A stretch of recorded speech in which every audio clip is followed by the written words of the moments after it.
capítulo 9, parte 1, a história de Silas. Então, no nosso último encontro, nós vimos aí o quê? Nós vimos André Luiz, Dimas, Hilário, todos eles descendo para onde? Para a casa de Luís, filho de Antônio Olímpio. Porque Alzira, mãe de Luís, estava tentando ajudá-lo de alguma forma. Mas quando eles chegaram lá, a casa que está cheia de espírito, também está os irmãos de Antônio Olímpio. Então, eles acharam melhor Alzira retornar. Eles vão voltar também na próxima noite, mas, por enquanto, eles precisam conhecer o terreno, conhecer aqueles que ali estão habitando como espírito, para depois, quem sabe, Alzira retornar para, então, exercer, né, tentar cumprir aí a sua missão, que é ajudar o filho. Então, eles retornaram ao mundo espiritual e agora eles estão de volta na casa de Luís. Então, André Luiz fala que na noite imediata, né, ou seja, na noite seguinte, eles retomam aí ele e Hilário, né, juntamente com o assistente, para a residência de Luís. Os irmãos de Antônio Olímpio receberam-nos de bom grado. Veja que coisa, né? A gente lê uma coisa dessa e às vezes a gente fala assim, misericórdia, né? Os irmãos de Antônio Olímpio receberam de bom grado. A casa, por acaso, era deles, mas eles se sentiam como se fossem os donos da casa, né? Por que eles se sentiam assim? Porque eles foram lesados materialmente e sentiam que aquela fortuna que um dia foi subtraído deles por Antônio Olímpio estava com o filho. De fato, estava. Mas se estava com o filho e adveio deles, é deles. Então, eles estavam ali recebendo, né? Receberam de bom grado. E receberam de bom grado por quê? Porque lembra no capítulo anterior, o assistente, André Luiz, todos que estavam ali, fizeram de conta, como se diz, entraram na onda deles para que eles, então, pudessem saber como e de que forma eles iriam agir. Em larga copa da fazenda, reunia-se a família a 2 agregados em repasto ligeiro. Marcava o relógio 21 horas. A fisionomia do dono da casa era quase a mesma da véspera, ou seja, quase a mesma de ontem. Não obstante a diferença que a máscara física lhe impunha. Enquanto a Adélia acariciava as crianças entontecidas de sono, o marido comentava o noticiário radiofônico, destacando tópicos alarmantes que assinalaram nos setores da economia. E, falando para os amigos assombrados, salientou as dificuldades públicas, relacionou misérias imaginárias, criticou os políticos e os administradores e referiu-se a pragas do café e da mandioca, detendo-se particularmente sobre as epizootias. Epizootias, é isso mesmo. Eles estavam ali em volta da mesa, a Adélia era a esposa de Luiz, os filhos já estavam ali todos com sono, mas ele ouvia o noticiário e falava-se de quê? De economia, de café, do quanto ele podia ganhar, do que ele poderia estar perdendo, né? Ou seja, o assunto não tinha outro senão toda a questão material ao qual ele tanto vislumbrava, ao qual ele tanto era cativo, né? Vamos dizer assim. Por fim, não satisfeito em enunciar as calamidades da terra, falou inconsequente quanto à suposta ira do céu, afirmando crer que é o fim do mundo, que o fim do mundo estava próximo, e chamando contra o egoísmo dos ricos que agradava o infortúnio dos pobres. Silenciosos todos, ouvimos-lhe a palavra. Quando Leonel, mais confiado, dirigiu-se ao assistente, observando. Estão vendo este homem? E apontou Luís, cujo verbo dominava a pequenina assembleia familiar. É o derrotismo em pessoa. Enxerga tudo em termos de cinza e lama. Ajuiza com firmeza sobre os desastres sociais e conhece as zonas mais tristes da indigência coletiva. Entretanto, não sabe desfazer-se de um só centavo dos milhões que retém a favor dos que sofrem nudez e fome. Ele, o espírito, estava ali criticando Luís. Olha, ele é um materialista. Está vendo falar dessas doenças que está por aí? Ele ainda acha ruim para quem acha ruim de quem tem ajudar. E ele também não dá um centavo para ninguém, para nada. Quanto mais ele tem, mais ele quer. Ele quer só juntar. Né? Mas vamos ver o desfecho da história.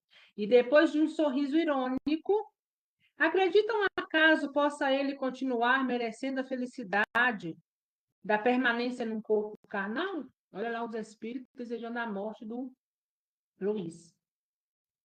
Silas contemplou as personagens da cena doméstica, mostrando imensa piedade num semblante amigo, e considerou.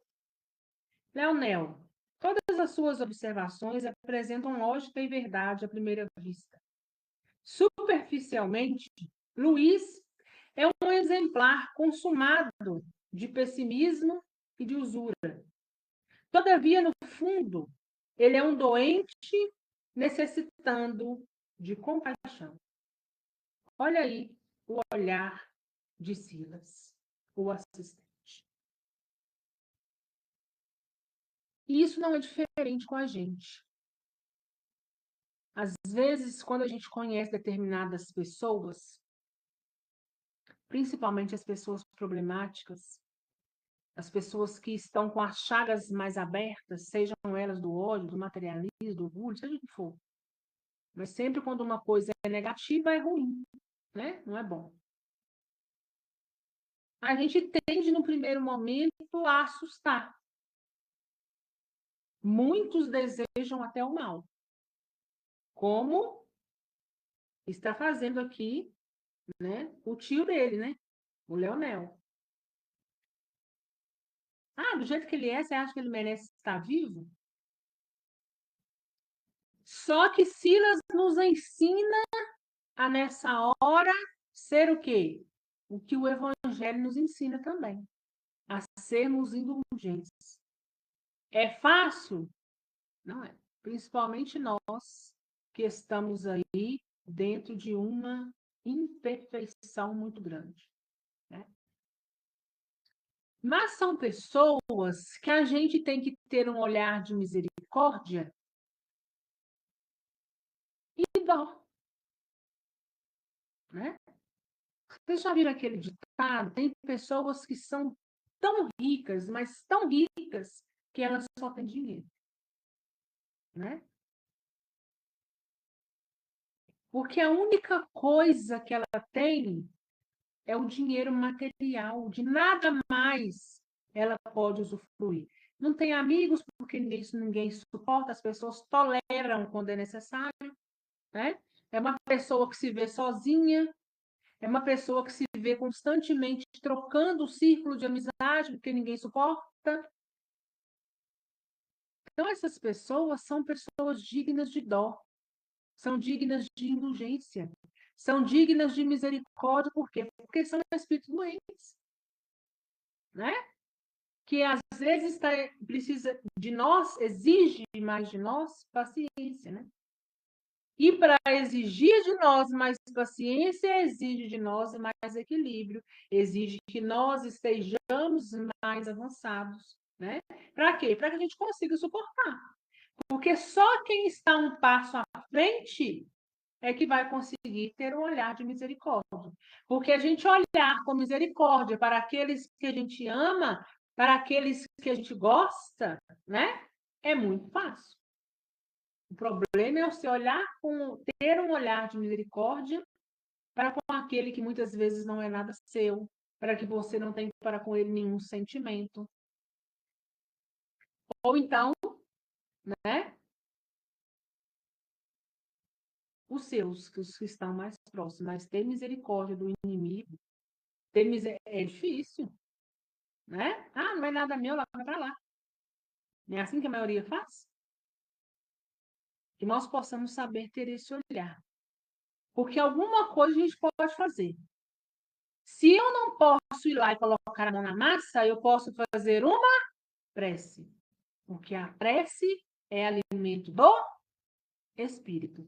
Sendo alimento do espírito, o atinge diretamente naquilo que ele necessita. Né? Então, algo nós podemos fazer. Né?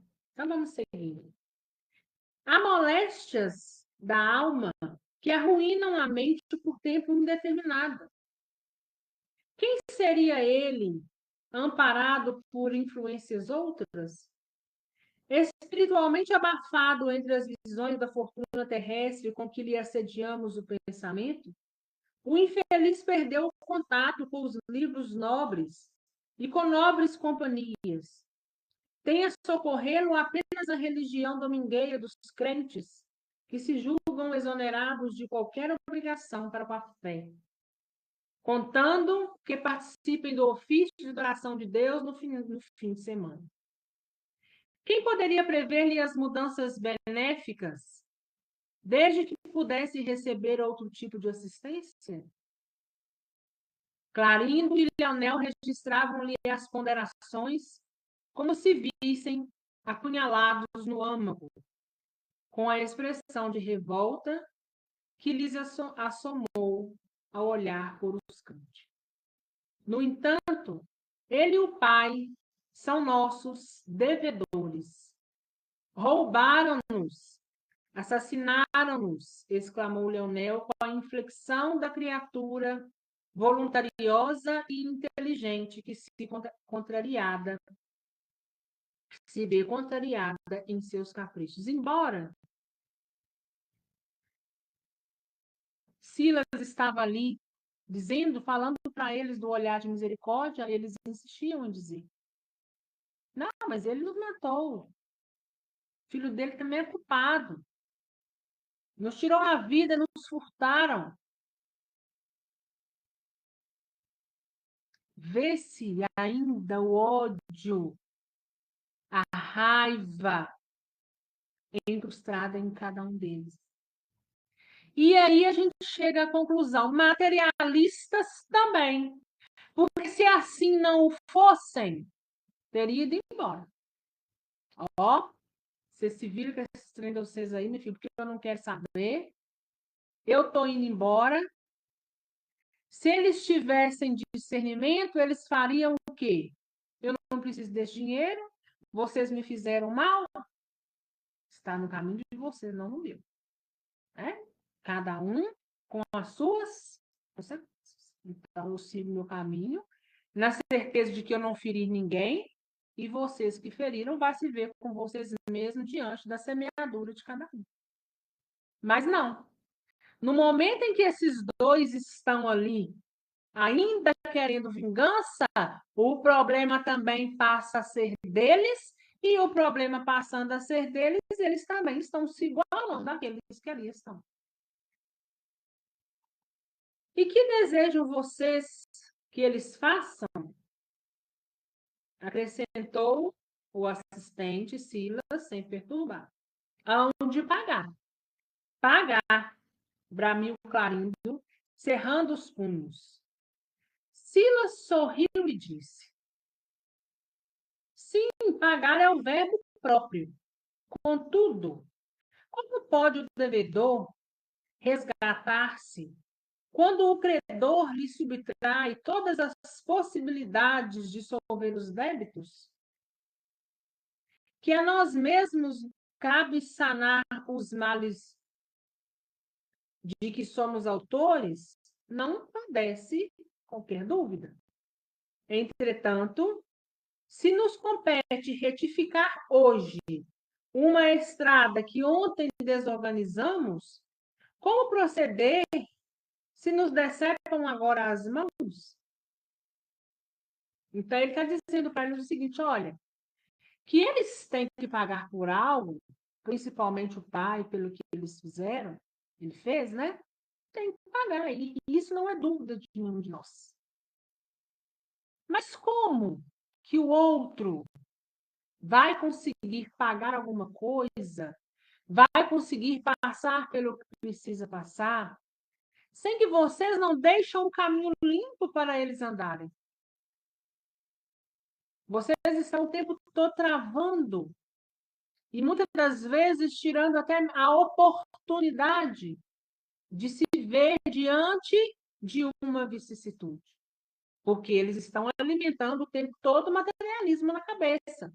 Eu quero ter mais, né? Eles querem colocar ele numa posição, como se diz, para o tombo ser maior. Mas não é dessa forma que funciona.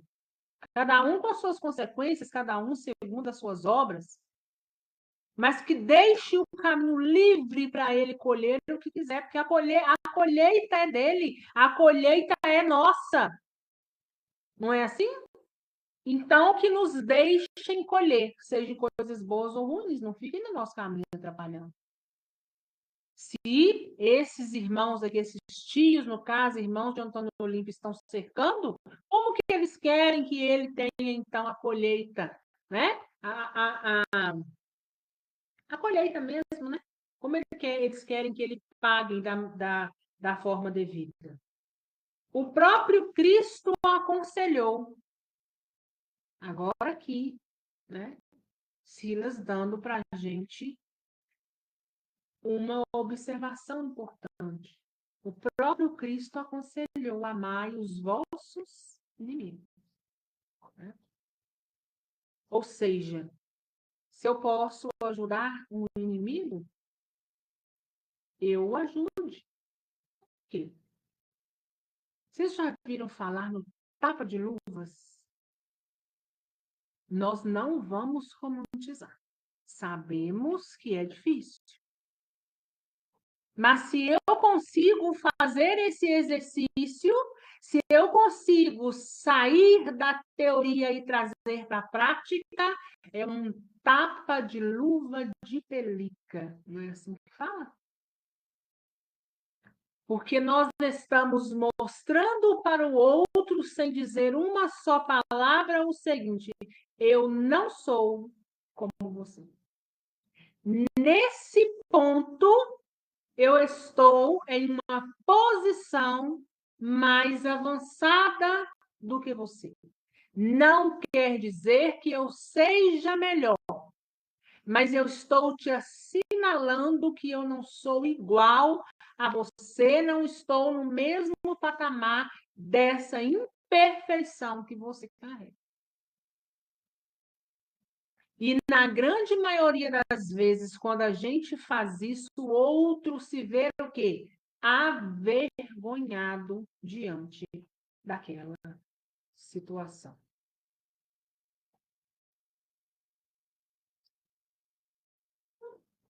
Muitas vezes, penso que semelhante afirmativa, corretamente interpretada, quer assim dizer: ajudai aos vossos inimigos para que possam pagar as dívidas em que se emaranharam, restaurando o equilíbrio da vida, no qual tanto eles quanto vós sereis beneficiados pela paz. O bem que fizeste ao outro, a nós mesmos fizeste. Via-se que o assistente, com simpatia conquistada na véspera e com argumentação despretensiosa e límpida, lograra inequívoca superioridade moral sobre o ânimo dos obsessores de sentimento enrijecido. Ainda assim, Leonel perguntou: que considerações são essas? Será você algum padre disfarçado? Intentará, porventura, a nossa modificação Engana-se, meu amigo, informou o assistente. Se algo procuro em nossa comunhão fraterna, é a minha própria renovação. E talvez porque longa pausa se fez sentir em nosso grupo, Silas continuou.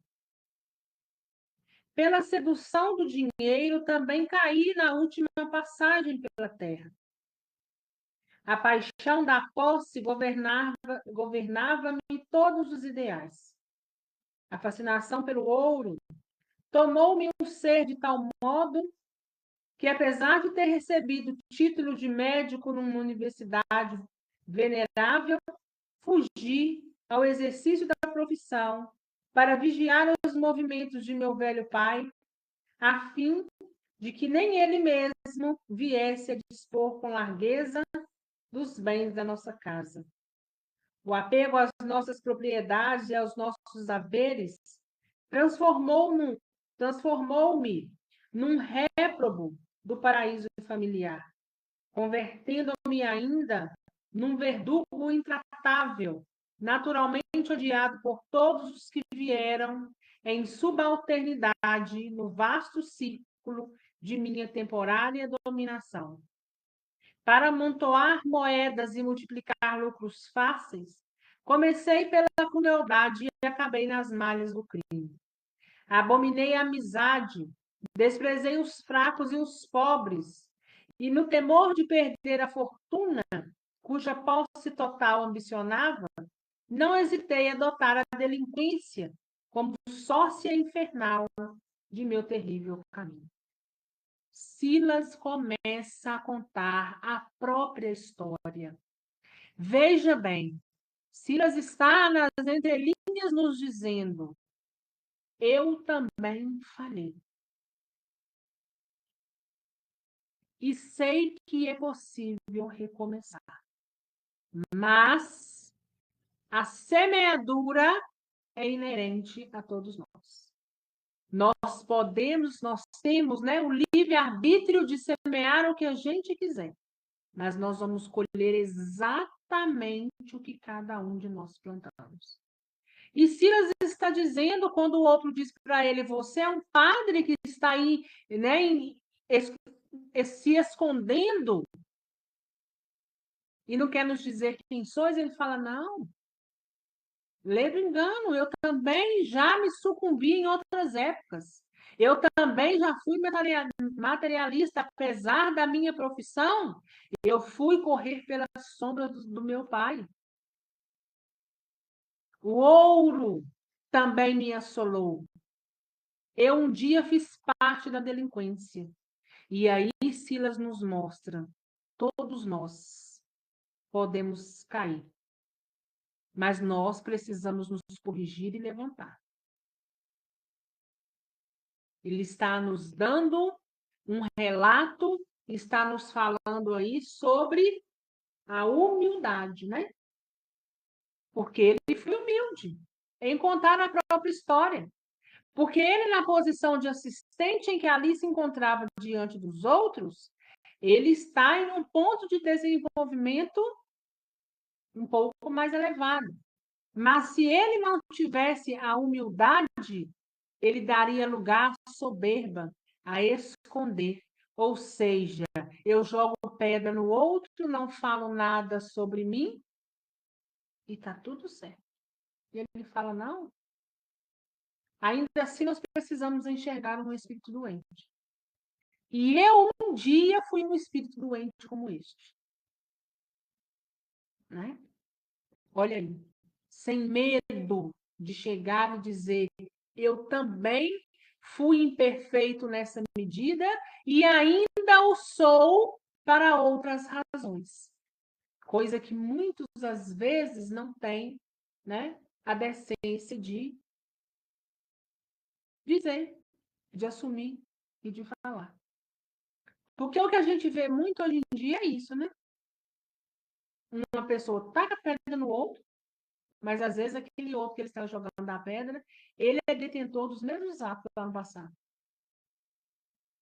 É o verdadeiro, como minha avó dizia, né? Desculpem a expressão da palavra, enrola o rabo, senta em cima e fala dos outros. né? Não é assim? Então, vamos lá. Ante as palavras do assistente, enorme surpresa me tomara de improviso. O André ficou surpreso com aquilo. Você também, né? Já se sucumbiu, já se perdeu aí no materialismo? Estaria Silas reportando-se a verdade crua ou se utilizava naquela hora de recursos extremos, incriminando indevidamente a si próprio para regenerar os carrascos que nos ouviam?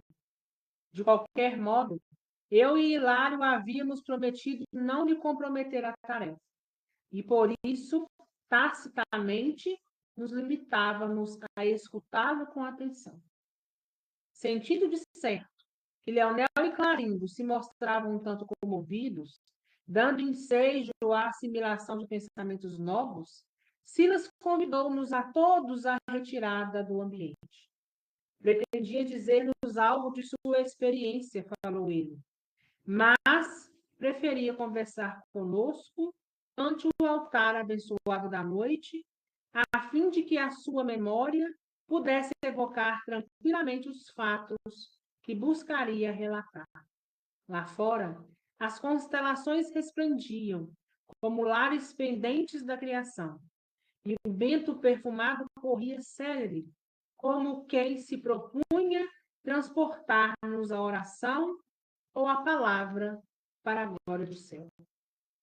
Incapaz de penetrar o verdadeiro sentido da inesperada atitude que o assistente vinha de assumir, notei-o efetivamente emocionado, como se fixasse os olhos na alma em painéis distantes. Clarindo e Leonel, naturalmente dominados pela simpatia lhes irradiar do semblante, observavam-nos submissos. E Silas começou em voz pausada.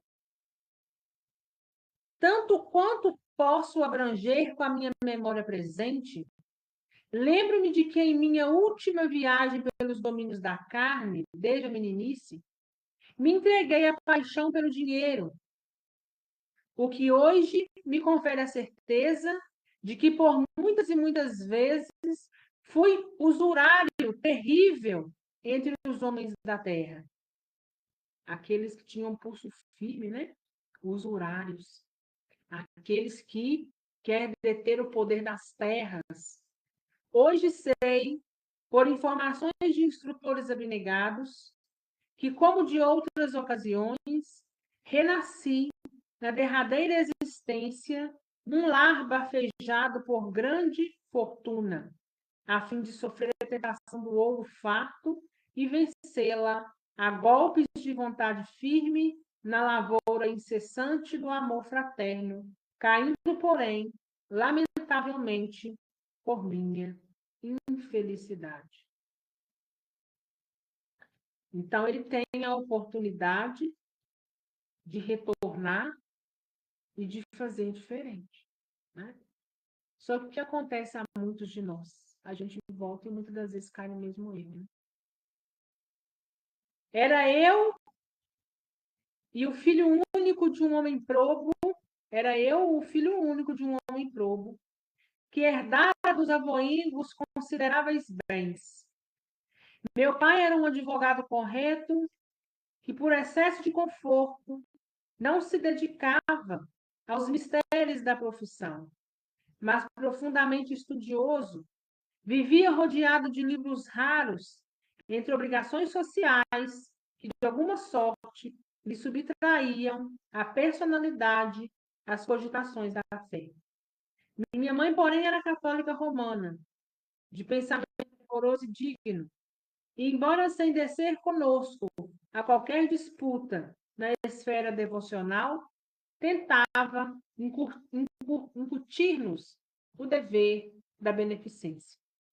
Recordo-me com tardio arrependimento dos reiterados convites que nos dirigia, bondosa, para que lhe palmilhássemos as tarefas da caridade cristã, convite esses que meu pai e eu recusávamos sem discrepâncias, encastelados em nossa irreverência, enfatuada e risonha. Minha genitora cedo percebeu que meu pobre espírito trazia consigo o azinhavre da usura, e reconhecendo que lhe seria extremamente difícil colaborar na renovação íntima de meu pai, homem já feito e desde a infância habituado à dominação financeira, concentrava em mim seus propósitos de elevação. Para isso, buscou estimular-me ao gosto pelos estudos de medicina, alegando que, ao lado do sofrimento humano, poderia eu encontrar as melhores oportunidades de auxílio ao próximo, tornando-me agradável a Deus, ainda mesmo que não me fosse possível entesourar os recursos da fé. Então, olha lá, uma casa com um agnóstico, o filho também que estava indo para o mesmo lugar, a mãe já cristã, tentando colocá-los no exercício da moral, a trabalhar na caridade e na beneficência, e elas só viam da parte dele risos. Ela, no intuito de vê-lo, né, como se diz, no bom caminho, aprumado diante da vida, o incentiva a fazer medicina, para quem sabe, com o sofrimento, ele aprender e ver e dar valor à vida e saber que existe algo que rege toda essa nossa existência, que é Deus e que é Jesus. Ela segue, ainda que lá no catolicismo, mas ela segue no intuito de transformá-los, de fazê-los melhor. Mas, em relação ao pai, ela já desistiu. Mas aposta agora no filho. O filho está mais novo. Quem sabe, né? Ela não conseguiria. Intimamente, eu escarnecia das sagradas esperanças de quem me era a criatura mais cara ao espírito. Contudo, sem poder resistir-lhe ao cerco afetivo, consagrei-me à carreira médica, muito mais interessado em explorar os enfermos ricos, cujos agravos do corpo indiscutivelmente me facultariam amplas vantagens materiais. Então, até hoje isso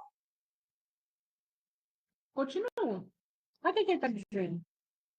Eu conseguia então esperar a medicina, mas eu não estava pensando em ajudar o próximo. Eu estava muito mais interessado em explorar os ricos. Né? Ele estava muito mais interessado no dinheiro do que naquela lição que a mãe um dia desejou que ele então aprendesse. Entretanto, em véspera da vitória estudantil esperada, minha mãe, relativamente moça, despediu-se da experiência física, desencarnou, vitimada por um acidente de angina. Nossa dor foi enorme.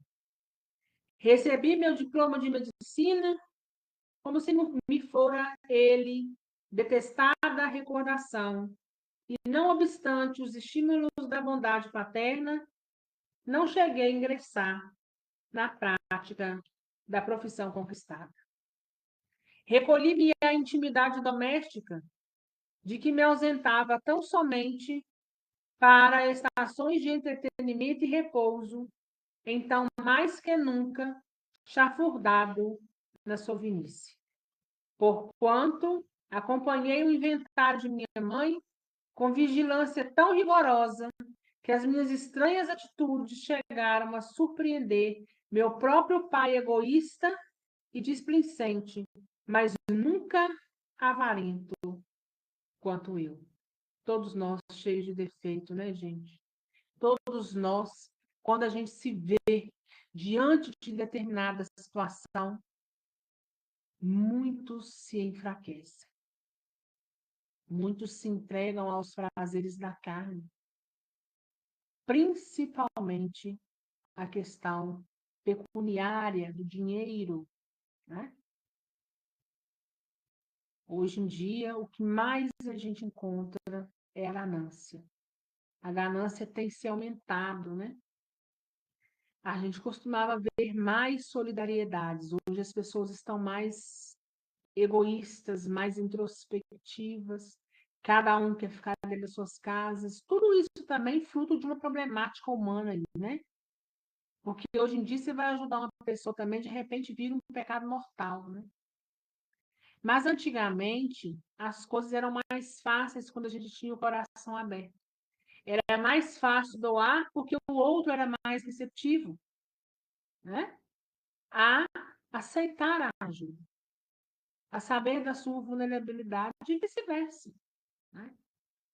Mas o que a gente mais encontra até hoje é essa questão em que Silas está aqui relatando, né? Quantos irmãos não estão hoje brigando na justiça por um inventário? Quantos que diziam, eu não quero nada. Quando a minha mãe desencarnar, meu pai desencarnar, quero nada. Cerra os olhos físicos dos pais, a briga continua. Começa, né? A briga começa. E com os pais também é verdade.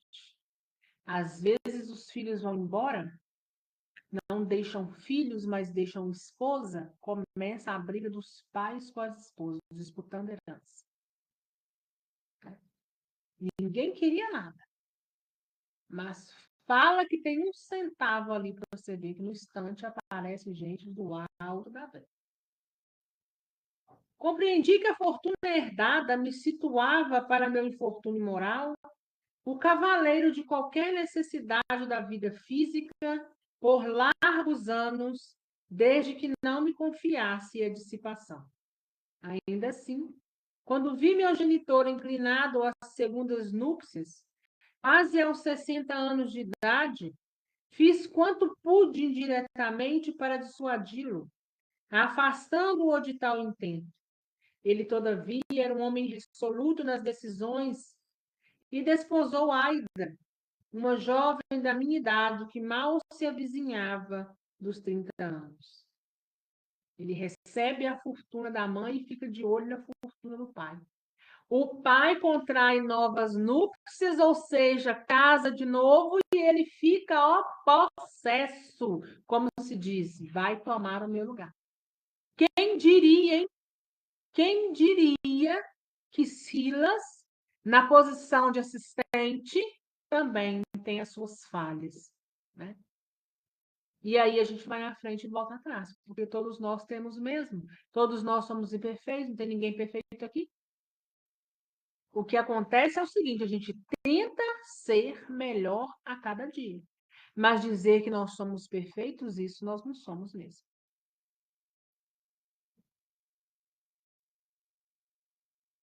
Recebi a madrasta como intrusa em nosso campo doméstico. E tomando-a por aventureira comum, a caça de fortuna fácil, jurei vingar-me. Apesar das carinhosas requisições do casal e não obstante o tratamento gentil que a pobre moça me dispensava, exibia sempre um pretexto para fugir-lhe à convivência. O novo matrimônio, no entanto, passou a exigir do esposo mais dilatados sacrifícios no mundo social, de que Aida não pretendia afastar-se. E foi assim que, ao término de alguns meses, meu genitor, era obrigado a procurar o socorro médico, recolhendo-se então a necessário repouso. Como se diz, né? O pai mais velho foi acompanhar a moça que era muito mais nova, né? E acabou aí adoecendo e precisou então repouso, né? Acompanhava ali a decadência orgânica, tomado de vivas apreensões. Não era a saúde paterna que me feria a imaginação, mas sim a extensa reserva financeira de nossa casa. O pai adoeceu e ele não estava preocupado com a doença do pai, não. Ele estava, o que estava ali, como se diz, né, fervendo na cabeça, o deixando de cabeça quente, era o dinheiro, a reserva financeira que havia ali. Na hipótese do súbito falecimento do homem que me trouxera a existência, de modo algum me resignaria a partilhar a herança com a mulher que, aos meus olhos, indevitadamente, ocupava o espaço de minha mãe. O assistente fez longa pausa, enquanto lhe fixávamos ao semblante melancólico. De mim mesmo, atônito, diante do que me era dado a ouvir, indagava no íntimo se tudo aquilo de fato se passara. Fora Silas realmente o homem a quem se reportava ou compunha ele aquela história para alterar o ânimo dos perseguidores? Contudo, não me foi possível desfechar qualquer interrogação, porquanto o nosso amigo, como que desejoso de castigar-se com a dolorosa confissão, prosseguiu com a história. E assim nós encerramos o capítulo de hoje. No nosso próximo encontro, nós vamos ver. Será? Será que realmente isso aconteceu? O que vocês acham? Eu estou confiante que parece que aconteceu mesmo, né? Será que Silas está criando tudo isso para que dentro dessas reflexões, aqueles que estão ali assombrando possam retirar o aprendizado e, quem sabe, sair daquela condição de obsessores? Ou será que é as duas coisas? Eu conto a minha história como experiência própria para ver se eu consigo atingir o outro e ele não cometa os mesmos erros que eu um dia cometi. Nós vamos descobrir na próxima semana. Alguma dúvida, gente? Que coisa, hein? Será o que acontece, hein? Será o que vai acontecer? Gente. É aquela questão, né?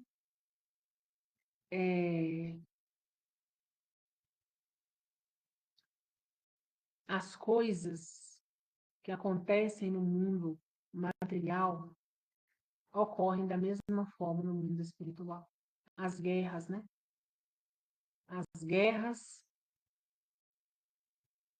que a gente precisa enfrentar e saná-las dentro de nós. Ainda que essa história de Silas, vamos supor, a gente ainda não sabe, mas vamos supor que é uma história que ele está fantasiando ali. Mas tem aqueles que estão na vivência, né? E se aquela história de Silas for de fato verdade, ele também participou da vivência lá atrás. Então, nós sempre precisamos partir desse pressuposto. Aquilo que já existe aqui, existe lá no tempo. Aquilo que os homens já acham que é errado acontecer aqui, no mundo espiritual já é como se diz, ao cubo é errado há muito tempo. Né? E aí cabe a nós ir fazendo as nossas reflexões. Como nós somos imperfeitos, o que nós precisamos fazer então? Exercitar. Eu quero ser melhor. Nossa, eu escorreguei. Eu caí. Eu entrei por um caminho que eu não deveria ter entrado.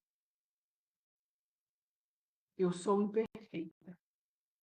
Mas eu quero melhorar. Eu quero fazer diferente. Eu vou levantar. Eu vou me posicionar diante de mim.